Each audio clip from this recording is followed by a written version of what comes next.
শহরের শোরগোল থেকে দূরে অরণ্যর নেশা ছিল পুরনো দিনের অ্যান্টিক জিনিস সংগ্রহ করা। একদিন এক নিলাম থেকে সে কিনে আনলো একটি পুরনো গ্রামোফোন। কিন্তু সে জানতো না এই গ্রামোফোনটি সাধারণ কোনো যন্ত্র নয়। প্রথম রাতে যখন সে গ্রামোফোনটি চালালো, ঘর ভরে গেল এক মায়াবী সুরে। কিন্তু হঠাৎ অরণ্য লক্ষ্য করল, গানের শব্দ যত বাড়ছে, ঘরের দেয়ালগুলো যেন রক্তবর্ণ হয়ে উঠছে। আয়নায় নিজের প্রতিবিম্বের দিকে তাকাতেই তার বুক কেঁপে উঠল।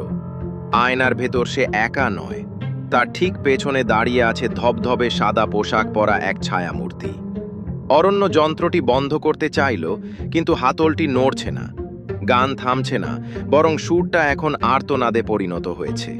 সেই ছায়ামূর্তিটি এখন তার কানের কাছে ফিস ফিস করে বলছে, গানটা শেষ না হওয়া পর্যন্ত কেউ যেতে পারে না অরণ্য। পরের দিন সকালে ঘরটি তালাবন্ধ অবস্থায় পাওয়া যায়। গ্রামোফোনটি তখন কোনো বাজছিল, কিন্তু অরণ্যর আর কোনো চিহ্ন ছিল না। কেবল দেয়ালের আয়নায় ফুটে উঠেছিল একটি নতুন প্রতিবিম্ব।